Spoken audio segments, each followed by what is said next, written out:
जहाँ भी हों, आज दिवाली के दिन मुस्कुराएं और कुछ बातें हम लोग ऐसी करें जिससे उनके चेहरे पे भी मुस्कुराहट आए और हमारे मित्र जो सुने देखें जानते हों उनको और बच्चे भी खुश हों। तो यदि आप माइंड ना करें तो मैं पहला मेरे बास्केट में आज कई इंटरेस्टिंग क्वेश्चंस हैं। तो सबसे पहले तो मैं जानना चाहता हूँ कि ये रोहित सप्ताह की प्रेम कहानी के बारे में थोड़ा सा बताइए आप हमें। कब शुरू हुई, किसकी तरफ से शुरू हुई? क्योंकि मेरे विचार से रोहित जी हमारे बालकनी पार्टनर थे फर्स्ट ईयर में, द्विवेदी जी उनके रूम पार्टनर थे, कुंद्रा मेरा पार्टनर था और 4 कमरों की एक कॉमन बालकनी थी। और रोहित जी तो एक बहुत ही सीधे सादे विचारों वाले व्यक्ति थे और आप भी निश्चित रूप से उसी श्रेणी में आती हैं। तो ये शुरुआत ये शुरुआत कैसे हुई, कब हुई, हमारे मित्र जानना चाहेंगे बहुत सारे। तो इसके बारे में थोड़ा बताइए।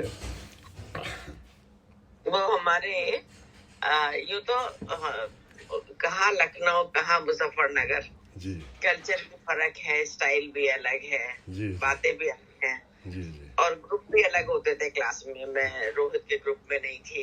होता है ना अपना 4-5 लोगों का खास होता है, होते सब लोग हैं जी। तो जब थीसिस ईयर में वो केबिन मिलते हैं वर्क करने के लिए, अपने अपने ड्राइंग्स बनाने के लिए। जी, जी, तो हमारे क्लास में रहे ब्रिज, आजकल नीदरलैंड्स में है। जी, जी। तो वो मेरे पास आके बोलते हैं कि रोहित बुला रहा है, कुछ काम है तुमसे। तो मैं रोहित के केबिन तक गई तो बोले नहीं तो ब्रदर के पास। 2 घंटे बाद ये रोहित आ रहा है कि तुम्हें मुझे कुछ काम है। तो मैंने कहा नहीं तो ये ब्रिज कर रहे थे एंड इसमें समथिंग क्लिक्ड।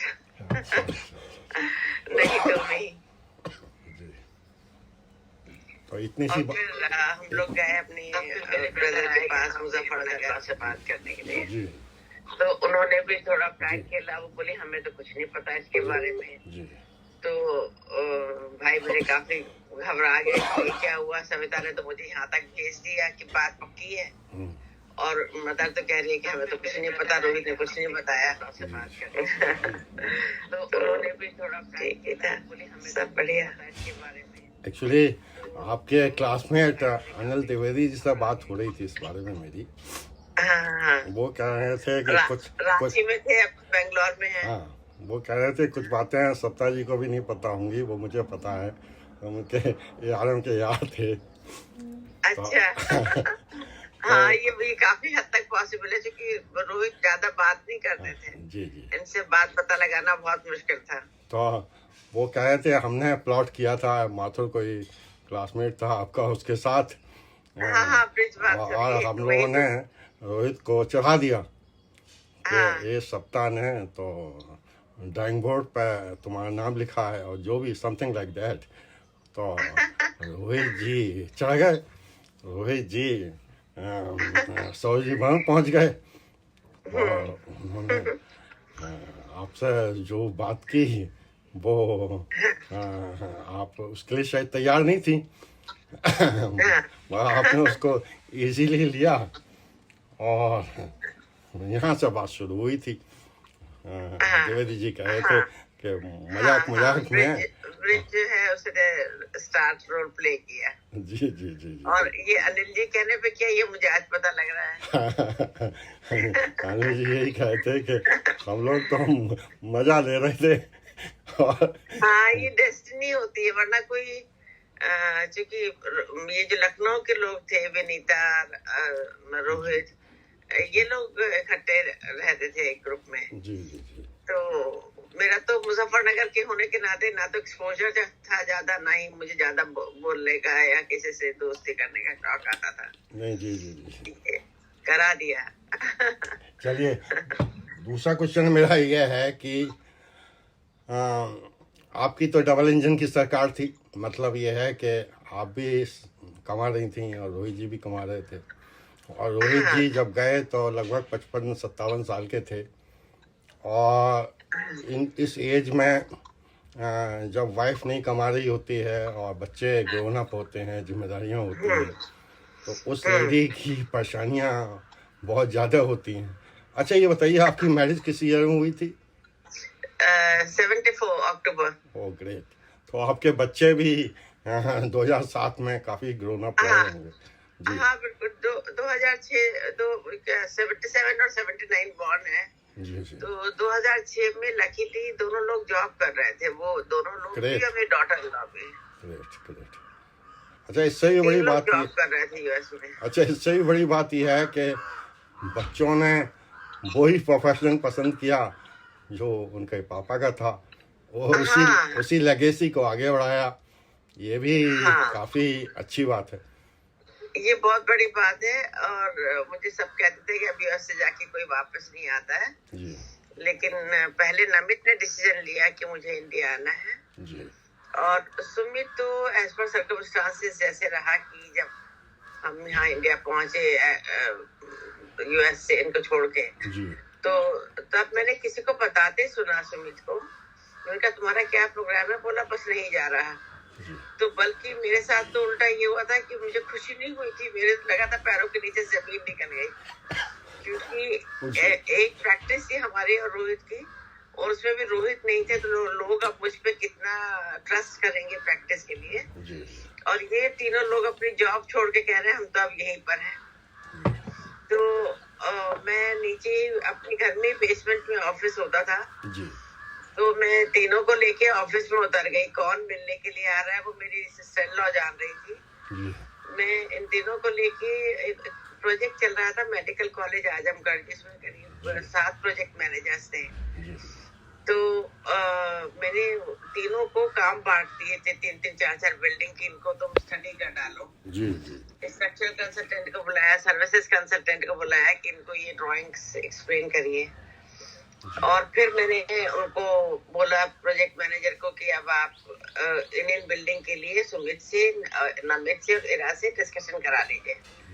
तब उन लोगों का कॉन्फिडेंस बना और हमारा प्रोजेक्ट बच पाया। वरना उन लोगों ने एक टीम तैयार कर ली थी पैरेलल कि आप तो कर नहीं पाएंगे, ये बच्चे लोग आपके यूएस से आए, हमको इंडिया का आइडिया नहीं है, तो हम दूसरी टीम से करा लेते हैं काम। तो ये एक बहुत बड़ा चैलेंज था उस वक्त कि प्रोजेक्ट बच जाए और ये लोग जो अपनी जॉब, सिक्योर जॉब छोड़ के आ गए हैं यहाँ जी जी। तो लेकिन luckily they worked really very hard. यहाँ का वर्किंग कंडीशन यूएस से बहुत डिफरेंट है। सप्ता जी, मैं आपकी वेबसाइट देख रहा था, बहुत बड़े बड़े अचीवमेंट हैं, बहुत बड़े बड़े प्रोजेक्ट आपने कर रखे हैं, आपको लाइफ टाइम अचीवमेंट अवार्ड भी मिला है। बड़ा अच्छा लगा देख के, और हमारे तमाम मित्रों को नहीं पता होगा, और ये दिस इज समथिंग ग्रेट। मगर मैं ही जानना चाहता हूँ आपसे सप्ता जी, आपने बताया कि 4 साल आपने पिलोडी में नौकरी की, फिर आपने मुझसे ये भी कहा कि वो बचपना था, सरकारी नौकरी छोड़ दी। मेरा कहना यह है कि आपने जो बिजनेस एम्पायर खड़ा किया और जितना नाम कमाया, जितनी इज्जत पाई पीडब्ल्यूडी जैसे डिपार्टमेंट में, जहाँ की इलेक्ट्रिकल, मैकेनिकल और आर्किटेक्चर विंग टोटली निगलेक्टेड है, ये सिविल वाले बढ़ने नहीं देना चाहते, वहाँ कितना सफोकेशन आप फील करती हैं।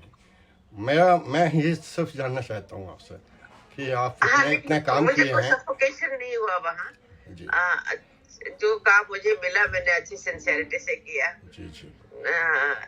सफोकेशन नहीं था। मेरे को जॉब करने से पहले ये था कि मैं जब तक कि हमें कोई एक आध प्रोजेक्ट मिल जाए तब तक मैं जॉब कर लेती हूँ, ताकि एक रेगुलर सोर्स ऑफ इनकम रहेगी। क्योंकि रोहित की तो कोई सोर्स ऐसी आ नहीं रही थी इनकम की लगातार। तो अब दोनों लोग ने शादी कर ली है, तुरंत पढ़ाई करते ही, तो एक तो रेगुलर जॉब चाहिए। तो उस करके मैंने जॉब ले ली, लेकिन मेरे माइंड में सेट था कि मुझे 3-4 साल के लिए करना है। और जब मैं रिजाइन करने गई भी तो मुझे मिस्टर मलिक थे वहाँ, हेड बाबू, उन्होंने बोला कि क्यों छोड़ रही हो तुम, और मैंने कहा बस इतने ही टाइम करनी थी। तो उन्होंने मेरी एप्लीकेशन अपनी एक ड्रॉअर में डाली और कहा कि बेटा हफ्ते भर बाद आना। और फिर मैं पहुंची ही नहीं। तो पर मुझे बाद में रियलाइज किया मैंने कि मैंने रिस्क बहुत बड़ा लिया था। एक प्रोजेक्ट था लखनऊ यूनिवर्सिटी का, छोटा सा एनिमल हस्बेंड्री का, उसके मिलते ही मैंने जॉब रिजाइन कर दी, और कितने सिक्योर फ्यूचर रहता है पीडब्ल्यूडी जॉब के साथ। जी जी जी। तो सप्ताह जी, मैं आज दिवाली का दिन है और हाँ हम लोग रामराज की बात करते हैं, और हाँ करप्शन और कमीशनबाजी हर जगह व्याप्त है। मुझे कहीं ना हाँ कहीं लगता है कि business are the root cause of corruption. आजकल इतना बड़े बड़े प्रोजेक्ट पाना बिना इसी किकबैक के मेरे हिसाब से पॉसिबल नहीं है। आपने गवर्नमेंट सेक्टर्स में तमाम काम किया है, तो हाँ। मुझे क्या लगता है कि रामराज कभी आ पाएगा या नहीं आ पाएगा, और सफल होने के लिए ये सब चीज़ें बिजनेसमैन को क्यों जरूरी हैं और कैसे जरूरी हैं? नहीं, सबसे पहले तो हार्ड वर्क और एक्सपीरियंस मायने रखता है जी। और बाकी थोड़ा स्ट्रीमलाइन में रहना पड़ता है, क्योंकि अगर आपको प्रोजेक्ट ही नहीं मिले तो आपकी काबिलियत का कोई इस्तेमाल ही नहीं हो पाएगा। जी जी जी जी। तो ये थोड़ा सा पॉइंट रहता है, लेकिन फिर भी असली टॉप पर तो ये आता है कि आपने कितनी सिंसेरिटी और हार्ड वर्क से काम किया। क्योंकि मैं देखती थी जब हम मेडिकल कॉलेज आजमगढ़ कर रहे थे, तो कोई एक छोटी सी भी डिटेल ऐसी नहीं होती थी जो उनके पास ड्राइंग में अवेलेबल ना हो। जी जी। तो टीम बहुत खुश थी और ये कहते थे कि हम बाकी प्रोजेक्ट में भी अगर आप आर्किटेक्ट हैं तो हम अच्छा लगेगा। जी। ये बड़ी बात है। सप्ताह जी, एक प्रश्न दिमाग में मेरे ये गूंजता है कि जैसे national highway authority of India है, सुपरविजन कंसल्टेंसी टीम होती है, तो ये सिविल वाले इतना डोमिनेट करते हैं कि ना आर्किटेक्ट को अपनी टीम में रखना पसंद करते हैं, ना इलेक्ट्रिकल मैकेनिकल को पसंद करते हैं। मुझे लगता है कि लैंडस्केपिंग वगैरह इम्प्रूव करने के लिए NHAI को, मतलब हमारे हाईवेज को और ब्रिजेस को और सुंदर बनाने के लिए placement of architect in the team as a team member is very important. आपका क्या नहीं होना चाहिए, डिपेंड मतलब विजन पे ही फर्क पड़ जाता है। जैसे हम शहर के अंदर की तो लैंडस्केपिंग कर रहे हैं जी। जो लखनऊ में जैसे फ्लाईओवर्स के नीचे की करनी थी तो वो की है जी। और तो वो हाईवेज पे भी उतनी मैटर करेगी। जी।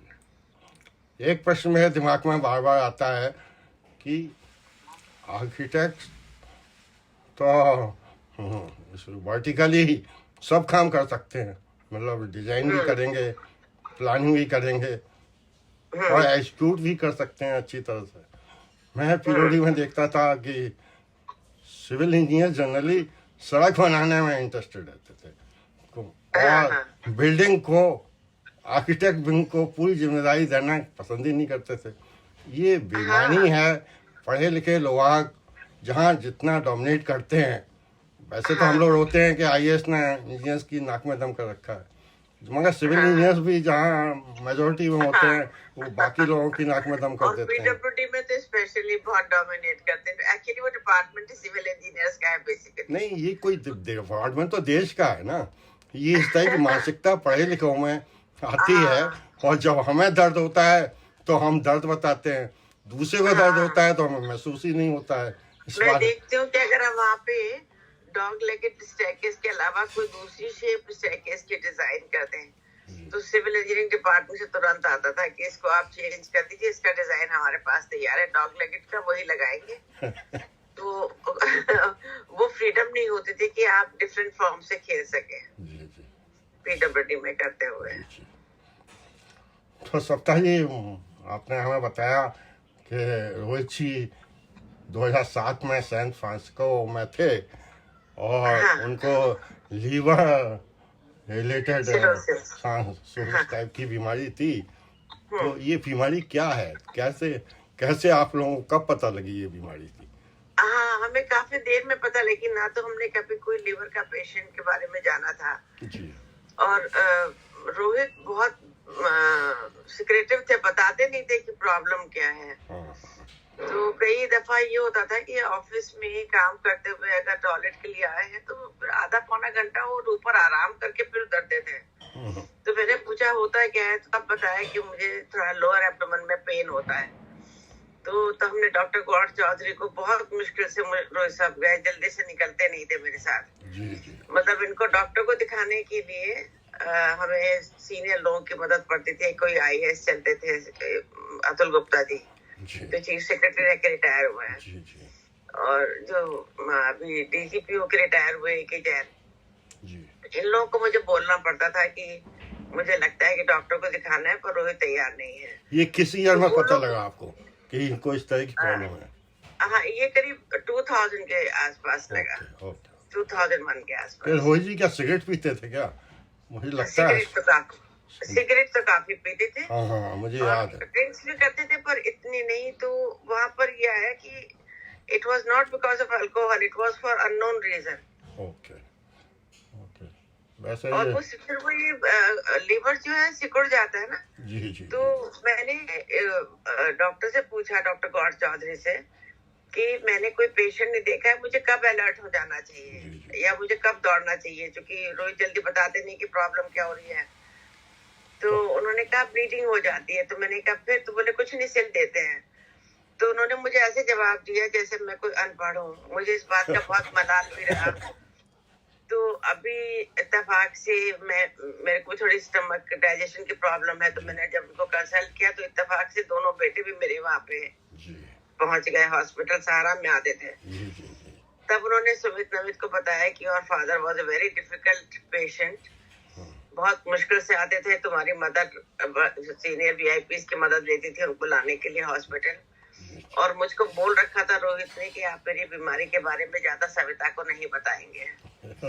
तो इसलिए उन्होंने मुझे हशअप कर दिया कि सिल देते हैं। जी जी। तो मैंने जो ये शिकायत कुछ लोगों से की कि ऐसे डॉक्टर गौर चौधरी ने मुझे क्यों जवाब दिया, तब उनको उनके कानों तक मेरी शिकायत पहुंच गई। तो शायद उसका उन्होंने जवाब दिया कि मुझे कहा हुआ था कि मैं सविता के को ना बताऊं, पर वीआईपी जो साथ में आते थे दे न्यू एवरीथिंग। तो सत्ता जी आपने तो बताया था कि 4-5 तारीख की 2 दिन पहले शायद इंडिया आने वाले थे। हाँ, तब ये हाँ, सैन फ्रांसिस्को में प्रॉब्लम हुई थी। 4-5 बजे की बात है रात के, या 4-5 तारीख थी, क्या था वो? रात की वहाँ के रात के 4-5 बजे थे। जी जी। और यहाँ दिन था। जी जी।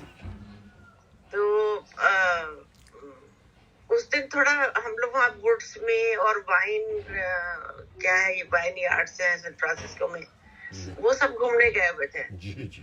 तो लौटते हुए एक मॉल में बैठे, और ये ऊपर आने में घूमने में इंटरेस्टेड नहीं थे, बेंच पे बैठ गए।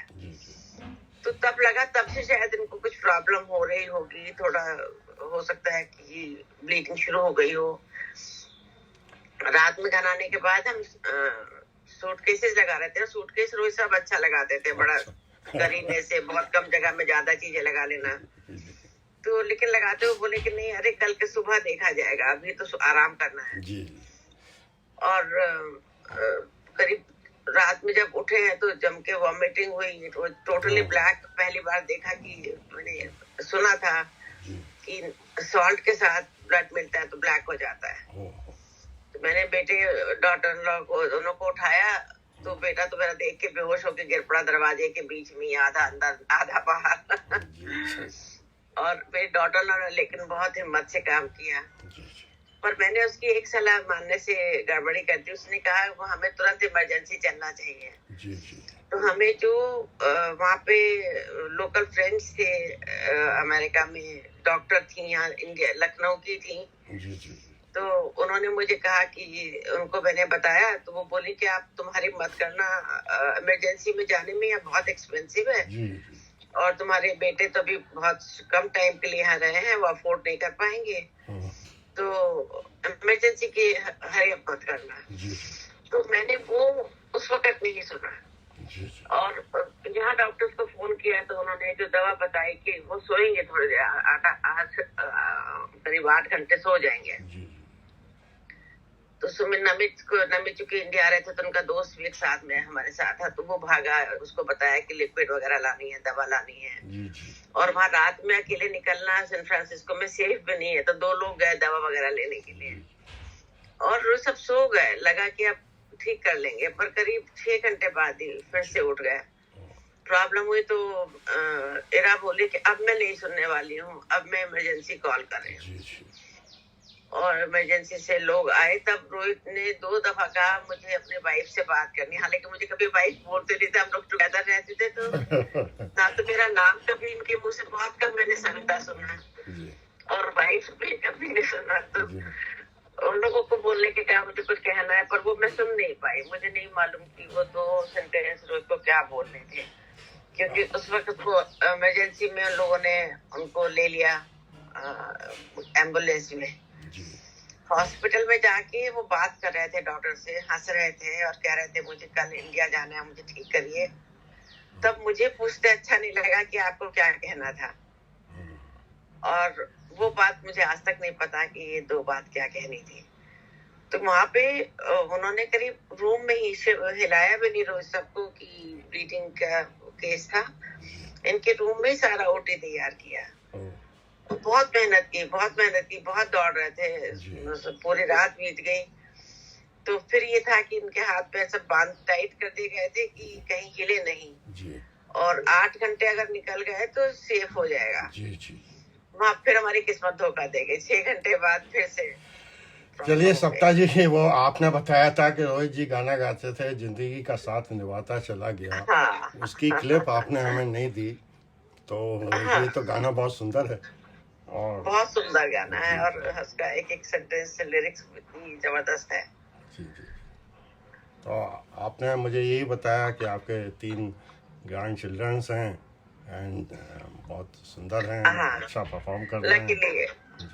मैं एक बेटे की तब तक हमने शादी कर ली थी रोहित साहब के सामने।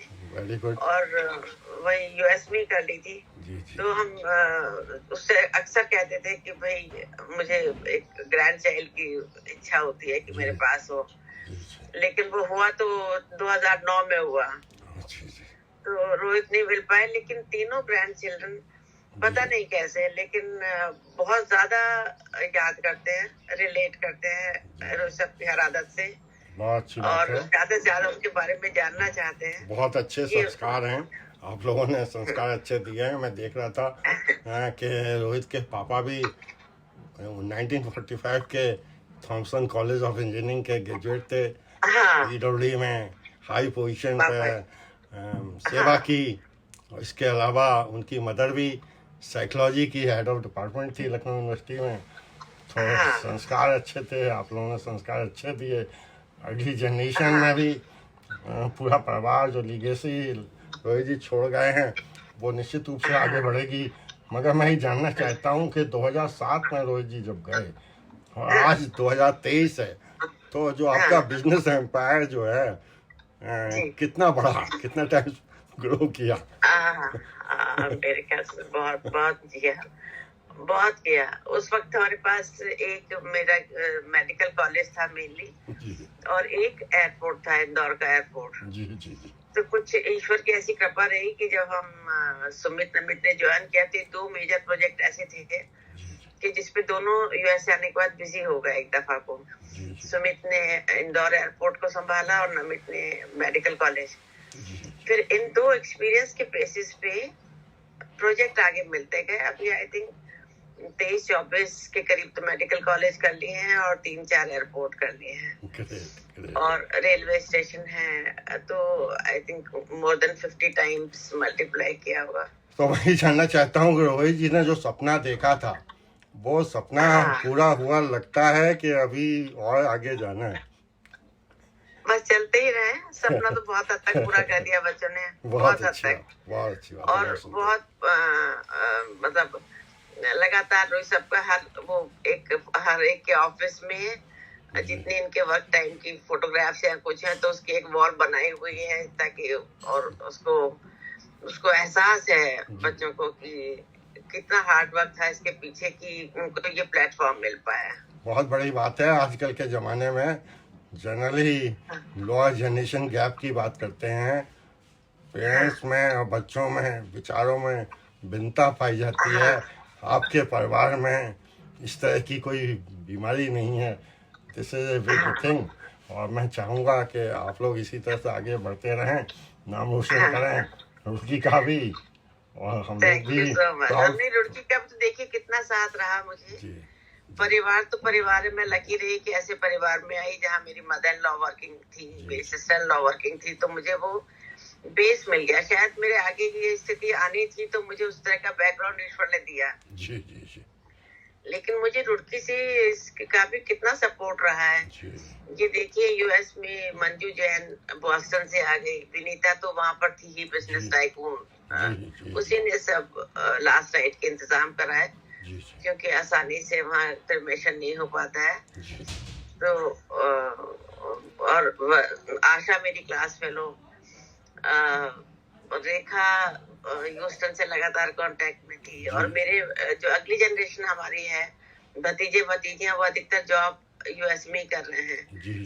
तो सारे ही लोग इकट्ठे हो गए। इंडिया से संभी चले गए, रेखा दीदी चली गई, तो वहाँ पूरी चीजें जो लास्ट राइट्स हुई काफी अच्छी तरीके से सबकी प्रेजेंस में हो पाई। तो ये पता है कि जो आशा मेरी क्लास फेलो, उसके फादर अराउंड 80 इयर्स थे उस वक्त, अभी भी है लकीली वो। गुड। और उन्होंने कहा आशा से कि सविता को बोलो कि घर में खाना नहीं बनेगा और मैं बना रहा हूँ। तो उन्होंने पूरी आलू बना के भेजा। पता नहीं कौन से ये रिलेशन है कि क्लास फेलो के फादर मेरे हस्बैंड के डिवाइस पे पूरियां बना के हाथ से भेज रहे हैं। तो कमाल का सपोर्ट रहा। और किसी ने मुझे, इन लोगों ने, जब तक मैं एयरपोर्ट से चली हूँ अमेरिका से, तो विनीता और आशा मेरे साथ रही लगातार। तो कितना बड़ा सपोर्ट मुझे रुड़की का भी, और अभी यहाँ लखनऊ में भी, और अपने बैचमेट की ग्रुप जाते हैं तो एक फैमिली मालूम पड़ती है मुझे।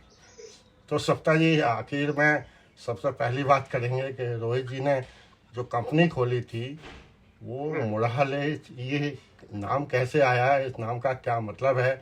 ये कंपनी अभी भी चल रही है या प्राइवेट लिमिटेड फॉर्म में आई है, या प्राइवेट लिमिटेड फॉर्म में क्यों नहीं आई है?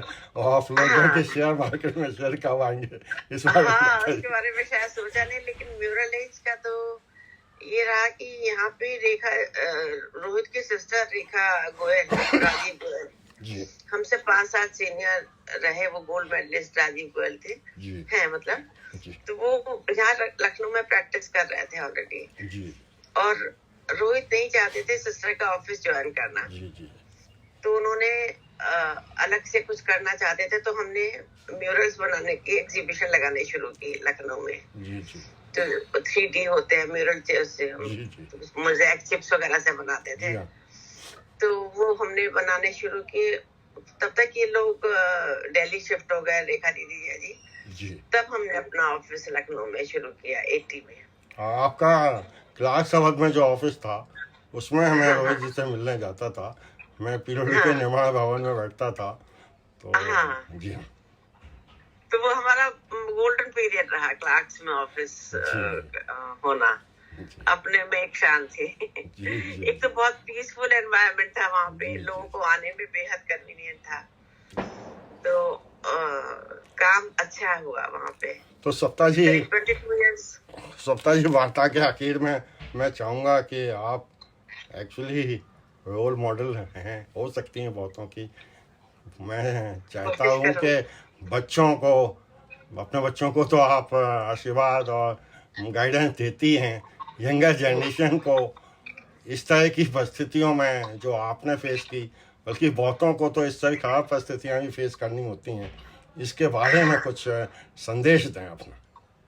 हाँ, मेरे केस में तो ये भी रहा, मुझे एक्सेप्ट करने का था चैलेंज, क्योंकि उस वक्त 69 में मेरे फादर ने मुझे रुड़की में भेजा, और इससे भेजा कि लड़कियां सिर्फ बच्चे पैदा करने के अलावा और भी बहुत कुछ कर सकती हैं, ये उनका कॉन्सेप्ट था। जी।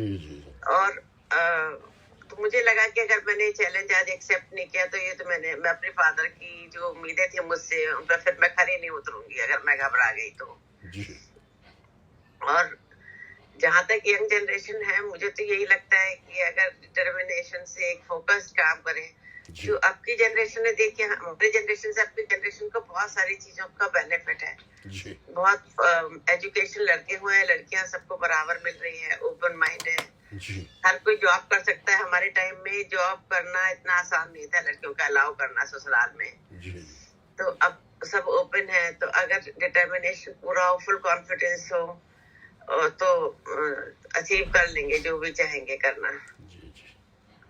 मेरा सोच ये है कि थोड़े इस पर भी टिप्पणी कराएं कि जो वुमेन्स रिजर्वेशन है ये सब जरूरी है या उसके बिना भी काम चल सकता है, इससे कुछ फायदा होने वाला है या नहीं? असल में बैलेंस होना चाहिए, क्योंकि टू मच ऑफ ये कि हमें तो काम करना ही है जी और चूंकि घर भी बहुत इम्पोर्टेंट है। जी जी। और जो पहला एक ट्रेडिशनल सिस्टम बना हुआ था कि एक ने घर संभाला हुआ है, एक ने बाहर संभाला हुआ है, वो भी बहुत अच्छा सिस्टम था। जी जी जी। और चूंकि उसमें कुछ खामियां थी, मैंने कई अपनी फ्रेंड्स को देखा है कि उनके हस्बैंड ने उनको कह दिया कि तुम क्या जानो पैसा कैसे कमाते हैं, और वो लेडी काफी बुरा महसूस करती कि मैं काम नहीं करती, मैं कुछ काम कर लूं तो अच्छा हो।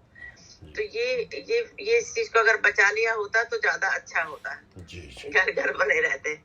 अभी क्या है, इस भाग दौड़ में एक उन्नति तो है लेकिन एक बैलेंस गड़बड़ा रहा है कि घर जैसे हॉस्टल के जैसे हो गए हैं, त्योहार हमारे फीके हो गए हैं, तो हर चीज पैसे पे जाके टिक गई है, तो वो भी सुकून था जो खत्म हो गया। जी नहीं, मैं आपसे ही थोड़ा जानना चाहता हूँ कि क्लास में मेरिट के हिसाब से आपके नंबर ज्यादा आते थे कि रोहित जी के? मेरे आते थे। अच्छा, और जिंदगी में जब रोहित जी ड्राइविंग सीट पे आ गए तो आजकल एक्चुअली शिकायतें ये सुनने को मिलती हैं कि महिलाएं बहुत ज़्यादा आउट ऑफ टर्न डोमिनेट करने की कोशिश करती हैं। मुझे ये लगता है कि आपके नंबर भले ही ज़्यादा आए हों मगर आप में मॉडेस्टी थी और निश्चित रूप से रोहित जी को पूरी रिस्पेक्ट मिली होगी, इस बारे में कुछ बताइए। मैंने इस बात का बहुत ध्यान रखा और उसमें था भी, होता भी था, संस्कार भी ऐसे मिले हुए थे कि मैं काम भले ही कर दूं, काम करके बैकग्राउंड में रख दूं, लेकिन जब क्लाइंट सामने बैठा है तो रोहित ही एक्सप्लेन करें, रोहित ही बताएं और उसको डील करें प्रोजेक्ट को। ये तो है। तो सप्ताह जी, आज की वार्ता हम यहीं खत्म करते हैं और उम्मीद करते हैं कि आज के दिवाली के दिन रोहित जी जहाँ भी होंगे हम लोगों को सुन के थोड़े से मुस्कुराएंगे और हम लोग के मित्र भी इस वार्ता को शायद एंजॉय करें, क्योंकि बहुत सारी बातें नहीं पता होती हैं। मुझे भी बहुत सारी बातें नहीं पता थी। जी मुझे भी पता लगी आज एक बात। Thank you very much.